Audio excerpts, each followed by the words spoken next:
भारत निर्वाचन आयोग अंग्रेजी इलेक्शन कमीशन ऑफ इंडिया एक स्वायत्त एवं अर्धन्यायिक संस्थान है जिसका गठन भारत में स्वतंत्र एवं निष्पक्ष रूप से विभिन्न से भारत के प्रातिनिधिक संस्थानों में प्रतिनिधि चुनने के लिए किया गया था।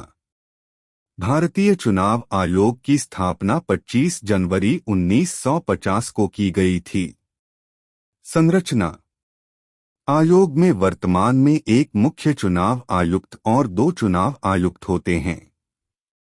जब यह पहले 1950 में गठित हुआ तब से और 15 अक्टूबर 1989 तक केवल मुख्य निर्वाचन आयुक्त सहित यह एक एकसदस्यीय निकाय था।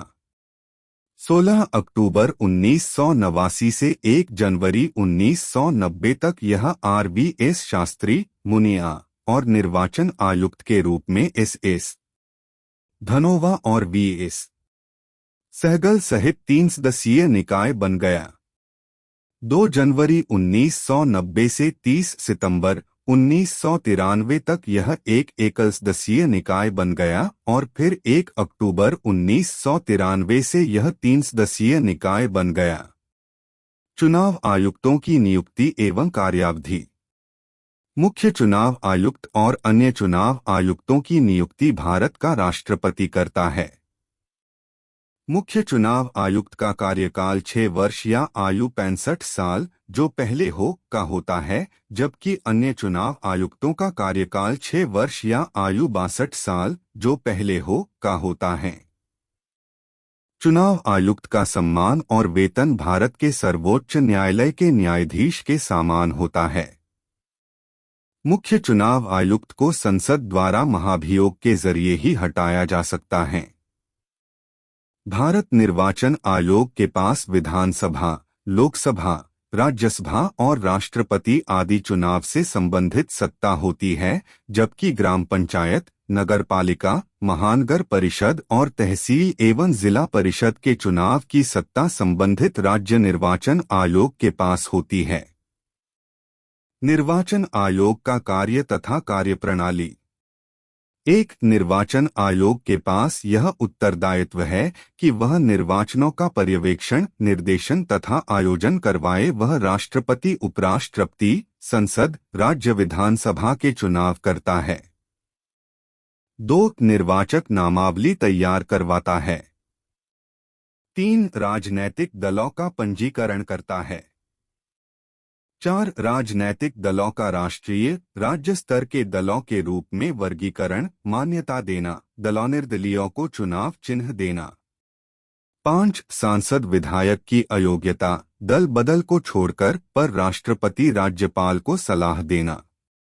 6 गलत निर्वाचन उपायों का उपयोग करने वाले व्यक्तियों को निर्वाचन के लिए अयोग्य घोषित करना। निर्वाचन आयोग की शक्तियां।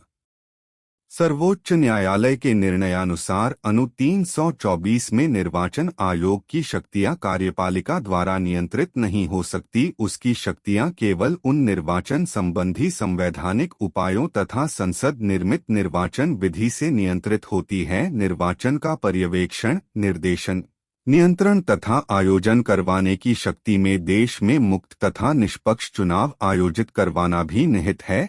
जहां कहीं संसद विधि निर्वाचन के संबंध में मौन है, वहां निष्पक्ष चुनाव करवाने के लिए निर्वाचन आयोग असीमित शक्ति रखता है। यद्यपि प्राकृतिक न्याय विधि का शासन तथा उसके द्वारा शक्ति का सदुपयोग होना चाहिए। निर्वाचन आयोग विधायिका निर्मित विधि का उल्लंघन नहीं कर सकता है और न ही ये स्वेच्छापूर्ण कार्य कर सकता है। उसके निर्णय न्यायिक पुनरीक्षण के पात्र होते हैं। निर्वाचन आयोग की शक्तियां निर्वाचन विधियों की पूरक है, न कि उन पर प्रभावी तथा वैध प्रक्रिया से बनी विधि के विरुद्ध प्रयोग नहीं की जा सकती है। यह आयोग चुनाव का कार्यक्रम निर्धारित कर सकता है, चुनाव चिन्ह आवंटित करने तथा निष्पक्ष चुनाव करवाने के निर्देश देने की शक्ति रखता है। सुप्रीम कोर्ट ने भी उसकी शक्तियों की व्याख्या करते हुए कहा कि वह एकमात्र अधिकरण है जो चुनाव कार्यक्रम निर्धारित करे। चुनाव करवाना केवल उसी का कार्य है। जनप्रतिनिधित्व एक्ट 1951 के अनु 14, 15 भी राष्ट्रपति राज्यपाल को निर्वाचन अधिसूचना जारी करने का अधिकार निर्वाचन आयोग की सलाह के अनुरूप ही जारी करने का अधिकार देते हैं। भारत में निर्वाचन सुधार निम्न चरणों के माध्यम से समझ सकते हैं। प्रथम चरण 1950-1996। 1. मतदान की आयु 18 वर्ष निर्धारित 61वें संविधान संशोधन। 2. फोटोयुक्त पहचान पत्र। 3. ईवीएम का प्रचलन। 4. 2 से अधिक निर्वाचन क्षेत्र से चुनाव लड़ने पर पाबंदी। 5. उम्मीदवार की ड्यूथ पर चुनाव कैंसिल नहीं होना। द्वितीय चरण 1996-2000।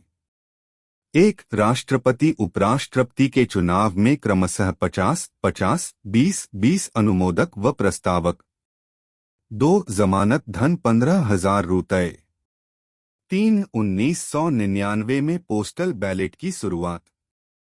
तृतीय चरण 2000 अब तक। 1. वीवीपीएटी। 2. प्रॉक्सी मतदान। 3. एग्जिट पोल प्रतिबंध। 4. नोटा का प्रावधान। 5. 25 जनवरी राष्ट्रीय मतदाता दिवस। 6. 20,000 से ज्यादा चुनाव ओ खर्च पर निर्वाचन आयोग को जानकारी। 7. Pink booth.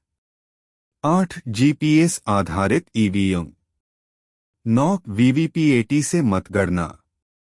10. C vigil app 100 मिन विवाद निपटने हेतु।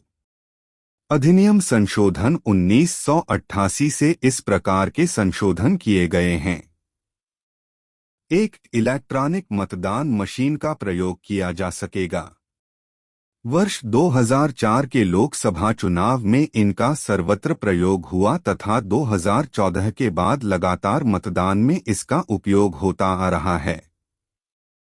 2. राजनैतिक दलों का निर्वाचन आयोग के पास अनिवार्य पंजीकरण करवाना होगा। यदि वह चुनाव लड़ना चाहे तो कोई दल तभी पंजीकृत होगा जब वह संविधान के मौलिक सिद्धांतों के पालन करे तथा उनका समावेश अपने दलीय संविधान में करे।